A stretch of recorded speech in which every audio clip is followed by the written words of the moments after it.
Olá, meus irmãos queridos, que maravilha, que bom que estamos perseverando e seguindo em frente. Já estamos no dia 20 e vamos hoje ler o capítulo número 20 do nosso livro Uma Vida com Propósitos, entendendo para que a gente está aqui na Terra. Deus vai nos dar 5 propósitos maravilhosos ao fim de todo esse contexto, que vão alinhar a nossa vida. No último capítulo, no 19, a gente aprendeu muitas coisas sobre comunidade e tenho certeza que muitos de nós fomos confrontados com essa situação, porque vida em comunidade, a gente aprendeu, exige uma sinceridade.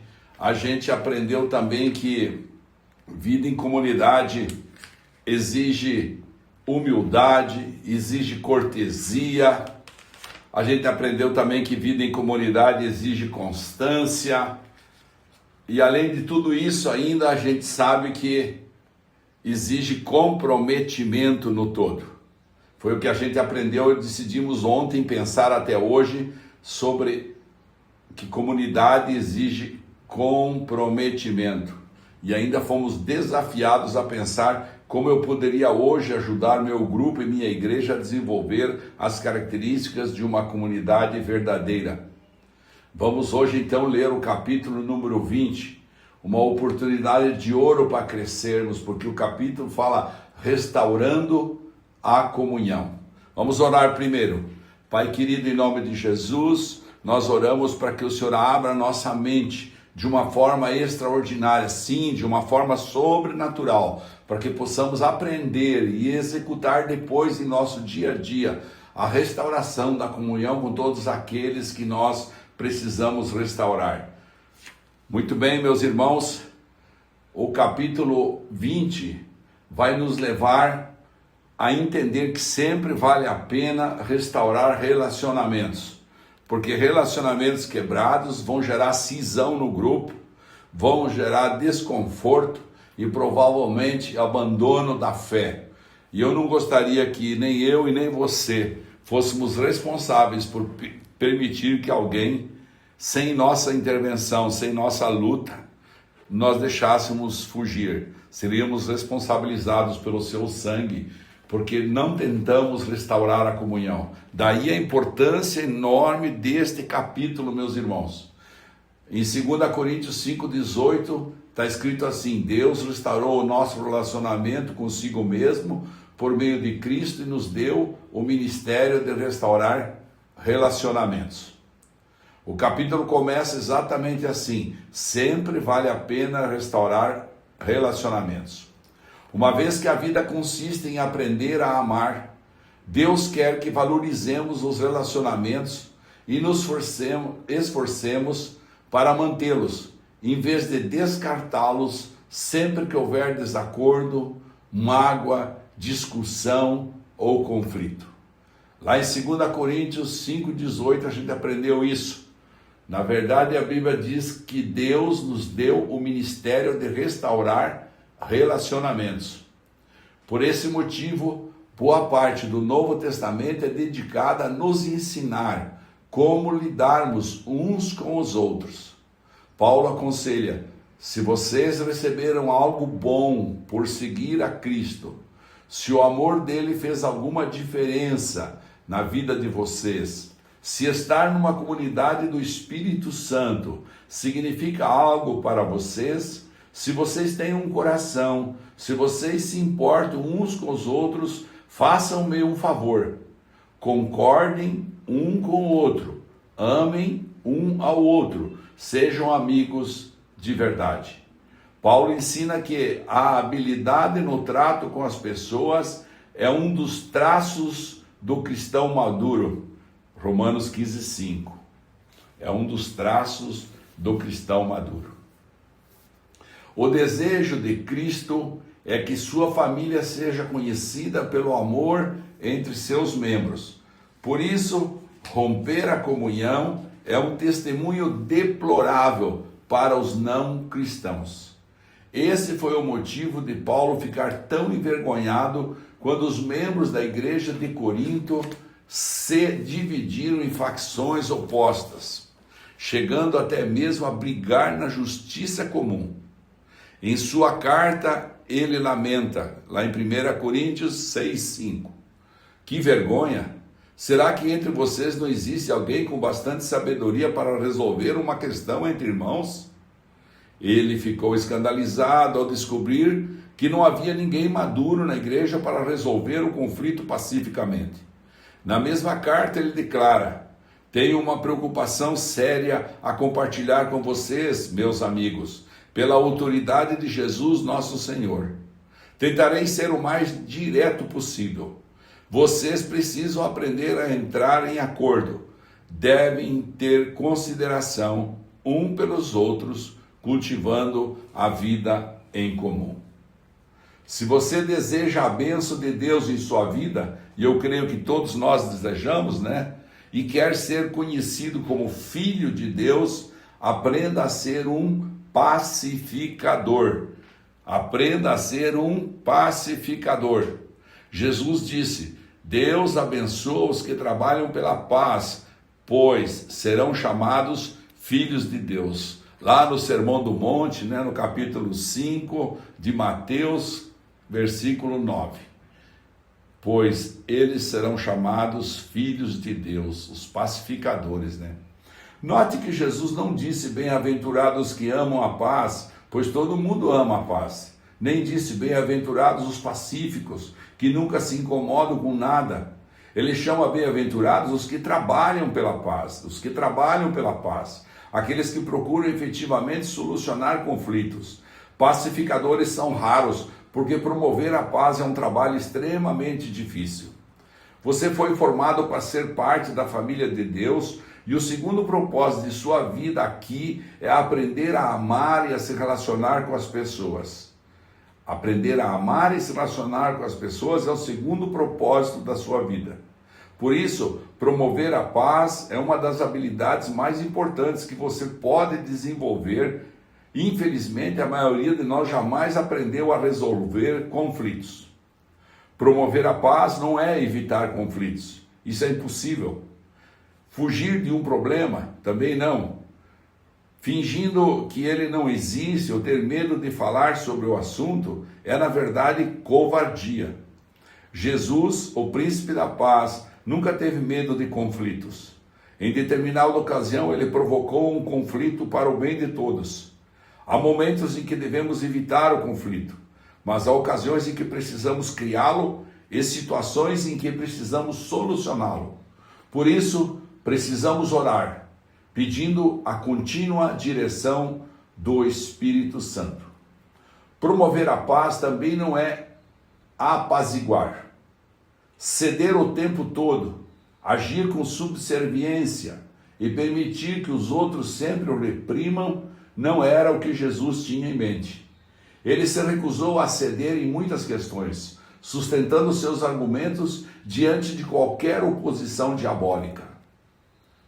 Então vamos ver aqui, nesse capítulo, como restaurar um relacionamento.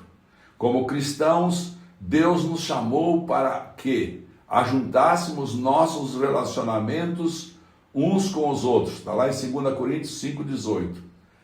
Seguem, portanto, a partir de agora, neste capítulo, 7 passos bíblicos para a restauração da comunhão. Primeiro passo: fale com Deus antes de falar com a pessoa. Converse com Deus a respeito do problema. Se você orar a respeito do conflito, em vez de se juntar a alguém para murmurar, descobrirá que, em geral, ou Deus muda seu coração, ou muda o coração da outra pessoa sem sua ajuda. Todos os relacionamentos seriam mais tranquilos se você tão somente orasse mais a respeito deles. Assim como Davi compôs os salmos, use a oração para desabafar verticalmente. Conte a Deus suas frustrações, clame por ajuda.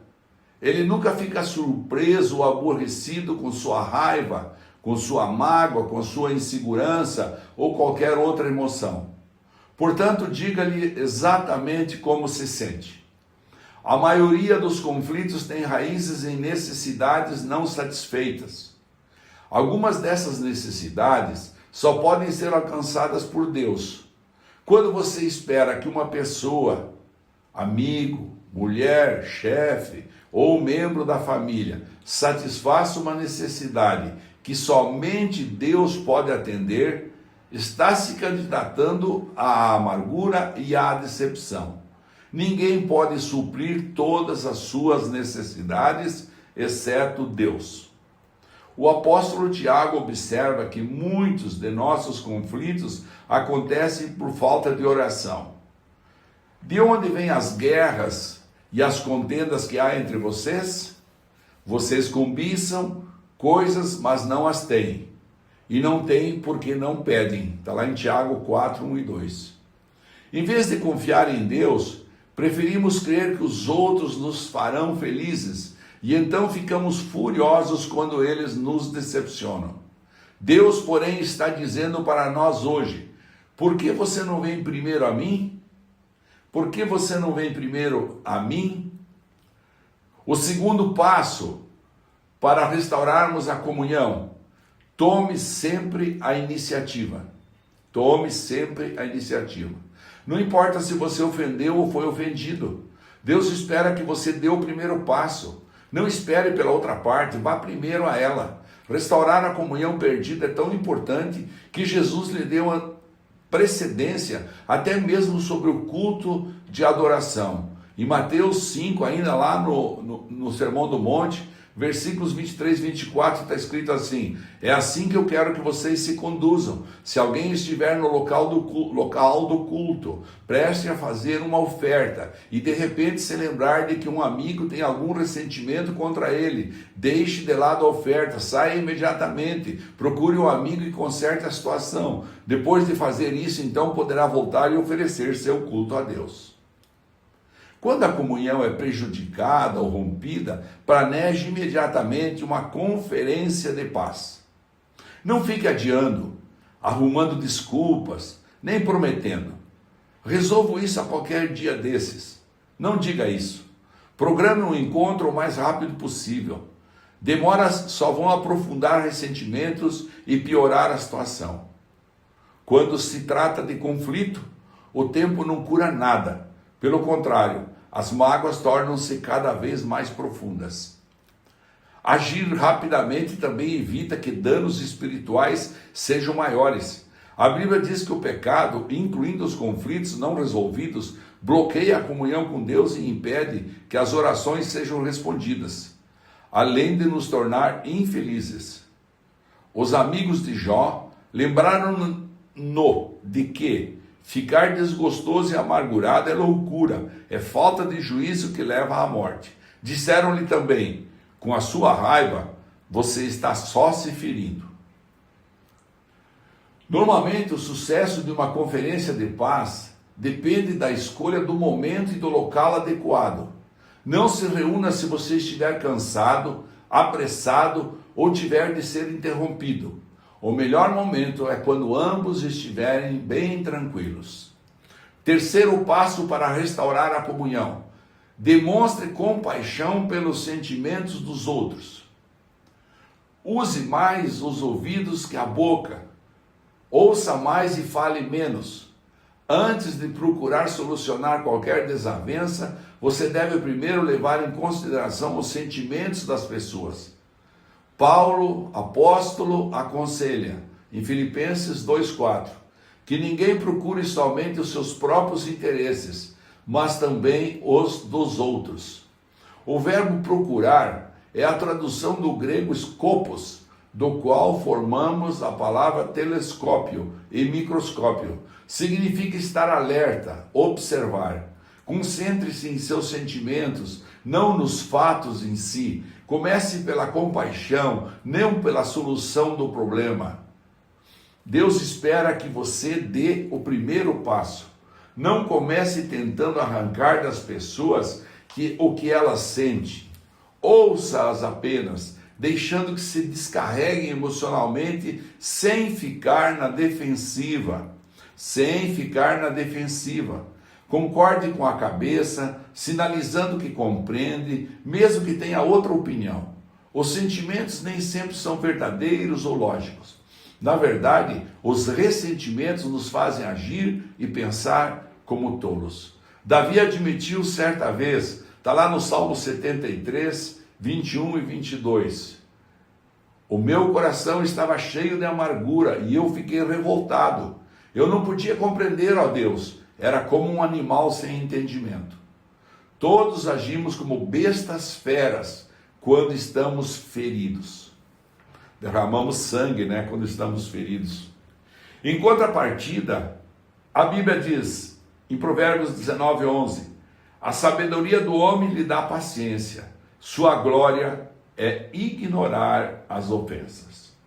A paciência tem origem na sabedoria, e a sabedoria tem origem no fato de ouvir a perspectiva dos outros. Quando ouve, você está dizendo, valorizo sua opinião, preocupo-me com o nosso relacionamento, e você é muito importante para mim. O ditado é verdadeiro, as pessoas não se importam com o que sabemos, até que saibam que nos importamos. Para restabelecer a comunhão, é preciso carregar o peso de termos consideração para com as dúvidas e temores de outras pessoas, daqueles que sentem que essas coisas estão erradas. Agrademos ao outro e não a nós mesmos, e façamos aquilo que é para o seu bem, e assim o edificaremos no Senhor. É torturante absorver pacientemente a raiva dos outros, sobretudo quando ela é infundada. Mas lembre-se, foi isso que Jesus fez por você. Ele suportou uma fúria infundada e maliciosa para salvá-lo, pois não buscou sua própria satisfação, mas conforme está escrito, lá em Romanos 15:3, os insultos dos que te injuriaram caíram sobre mim. O quarto passo para a restauração da comunhão: confesse sua parte no conflito. Confesse sua parte no conflito. Se você realmente deseja restaurar um relacionamento, comece admitindo os próprios erros e transgressões. Jesus disse que esta é a forma de ver as coisas com maior clareza. Primeiro tire a viga do seu olho, disse Jesus em Mateus 5. E então talvez você enxergará suficientemente bem para tirar o cisco do olho do seu amigo. Já que todos temos pontos cegos, você precisará pedir a uma terceira pessoa que o ajude a avaliar suas ações antes de se encontrar com quem tem um conflito. Também peça a Deus que lhe mostre quanto você mesmo contribuiu para o problema. Pergunte, sou eu o problema? Estou sendo irrealista, insensível ou sensível demais? A Bíblia diz em 1 João 1:8, se afirmarmos que estamos sem pecado, enganamos a nós mesmos e a verdade não está em nós. A confissão é uma ferramenta poderosa para a reconciliação. Não raro, a forma de lidarmos com o conflito cria um problema ainda maior. Quando você começa admitindo humildemente os erros, isso neutraliza a raiva da outra pessoa e a deixa desarmada, porque ela provavelmente esperava que você ficasse na defensiva. Não dê desculpas, nem transfira a culpa. Apenas confesse sinceramente qualquer participação que tenha tido no conflito. Aceite a responsabilidade pelos erros e peça perdão. Ou seja, confesse sua parte no conflito. O quinto passo para a restauração da comunhão: invista contra o problema, não contra a pessoa. Invista contra o problema, não contra a pessoa. Não há como solucionar o problema se você estiver preocupado em identificar a culpa. Você terá de fazer uma escolha. A Bíblia diz em Provérbios 15:1, a resposta cortesa abranda a fúria, mas a língua afiada incita a ira. Você nunca se fará entender estando zangado, por isso escolha cuidadosamente as palavras. A resposta branda é sempre melhor que o sarcasmo. Na solução de conflitos, a maneira de falar é tão importante quanto o que se fala. Se você se expressar de forma ofensiva, a outra pessoa ouvirá de forma defensiva. Deus nos diz, Provérbios 16, 21, quem tem coração sábio é conhecido como uma pessoa compreensiva. Quanto mais agradáveis são as suas palavras, mais você consegue convencer os outros. Irritar as pessoas jamais funciona e você nunca é persuasivo quando é rude. Durante a Guerra Fria, ambos os lados concordaram em que algumas armas eram tão destrutivas que jamais deveriam ser usadas. Atualmente, as armas químicas e biológicas foram banidas e os estoques de armas nucleares estão sendo reduzidos. Para o bem da comunhão, você deve destruir seu arsenal de armas nucleares relacionais, ou seja, condenar o outro, menosprezar a pessoa, comparar o outro, rotular, insultar, ironizar, sorrir ironicamente, reagir com sarcasmo. Paulo resume tudo isso dessa forma, em Efésios 4, 29. Não digam palavras que fazem mal aos outros, mas usem apenas palavras boas, que ajudam os outros a crescer na fé e a conseguir o que necessitam, para que as coisas que vocês dizem façam bem aos que ouvem. Sexto passo para restaurar a comunhão. Coopere tanto quanto possível. Coopere tanto quanto possível. Paulo disse, façam todo o possível para viver em paz com todas as pessoas. Romanos 12, 18, né? Façam todo o possível para viver em paz com todas as pessoas. A paz sempre tem uma etiqueta de preço. Custa caro. Às vezes custa o nosso orgulho. E quase sempre custa o nosso egoísmo. Pelo bem da comunhão, faça o melhor que puder para chegar a um acordo. Adapte-se aos outros e mostre preferência pelas necessidades deles. Uma paráfrase da sétima bem-aventurança de Jesus diz, está lá em Mateus 5, 9, né? Mas é uma paráfrase. Abençoados são vocês que conseguem mostrar que cooperar é melhor que brigar ou competir. Desse modo irão descobrir quem vocês realmente são e o lugar que ocupam na família de Deus. Muito bem, sétimo e último passo que o autor dá aqui no capítulo 20, para nós restaurarmos a comunhão. Enfatize a reconciliação, não a solução.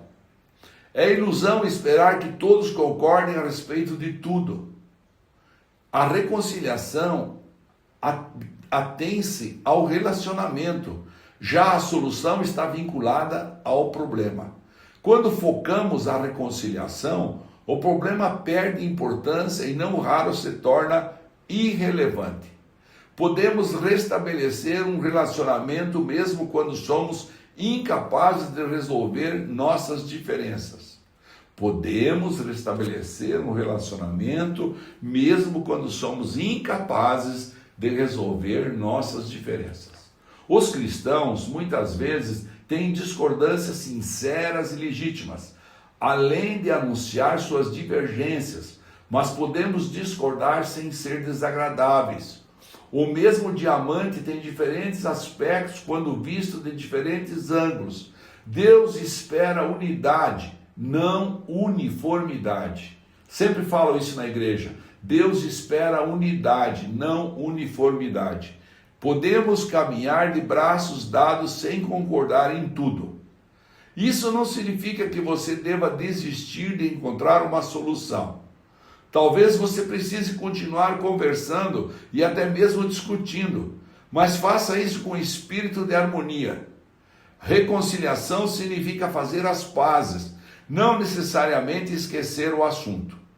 Depois de ler esse capítulo, com quem você acha que precisa entrar em contato? Com quem você precisa restaurar a comunhão? Não demore. Não demore mais nem um segundo. Faça uma pausa agora mesmo e converse com Deus sobre esta pessoa. Comece a orar sobre esta pessoa. Em seguida, pegue o telefone e comece o processo. Esses 7 passos são simples, mas não são fáceis. É necessário muito esforço para restaurar a comunhão com alguém. Foi por isso que Pedro, recomendou em 1 Pedro 3,11, esforcem-se para viver em paz com os outros. Quando você tenta promover paz, está fazendo o que Deus faria. É por isso que os pacificadores são chamados filhos de Deus. Quando você tenta promover paz, está fazendo o que Deus faria. É por isso que os pacificadores são chamados filhos de Deus. Mateus 5,9. Muito bem, meus irmãos, assim findamos o capítulo 20 e aprendemos os 7 passos importantes para restaurar a comunhão. Eu sugiro que você volte e escute esse capítulo quando você tiver novamente alguma situação que você vai precisar restaurar a comunhão, para que pratique esses 7 passos e tenha sucesso. Tema para nós pensarmos até amanhã, até o dia 21. Sempre vale a pena restaurar os relacionamentos. Sempre vale a pena restaurar os relacionamentos. Versículo para memorizar. Faça todo o possível para viver em paz com todas as pessoas. E aquela pergunta famosa para meditar. Com quem estou precisando restaurar meu relacionamento? Então, meu irmão, minha irmã, se você lembrar de alguém que você precisa restaurar o teu relacionamento, esta é a hora, é agora. Escute novamente o capítulo, anote aí cada ponto direitinho, cada passo, de tal maneira que você possa conquistar o coração da pessoa que você vai tentar atrair para a reconciliação, para a restauração. Vamos lembrar os passos. O primeiro deles é fale com Deus antes de falar com a pessoa. O segundo é tome sempre iniciativa. O terceiro é demonstre compaixão pelos sentimentos dos outros. O quarto é confesse sua parte no conflito, seja sábio. 5, invista contra o problema, não contra a pessoa. Você não vai mudar a pessoa, ninguém muda ninguém, né? Invista contra o problema, não contra a pessoa. 6, coopere tanto quanto possível, ajude naquilo que for possível. 7, enfatize a reconciliação, não a solução. Com quem estou precisando restaurar meu relacionamento? Essa é a pergunta que o autor deixou para nós até amanhã. Que o Senhor possa te abençoar de uma forma linda. Que bonito ser perseverante até agora. Que você possa ir até o fim. Já estamos quase na metade. Amanhã, dia 21, estaremos na metade. E isso é muito lindo. Pai querido, em nome de Jesus, muito obrigado por esses lindos ensinamentos. Como nós precisávamos aprender isso. Como nós precisamos praticar isso. Como nós temos dores no coração por relacionamentos rompidos. Ajuda-nos a restaurar a comunhão, a sermos humildes, a quebrar o nosso egoísmo, a quebrar nosso orgulho. Ajuda, Senhor, a vencermos as batalhas e sermos serenos diante da reconciliação, porque a vitória será sua. E quem será glorificado? O teu nome, Senhor, pelo teu favor. Em nome de Jesus. Amém.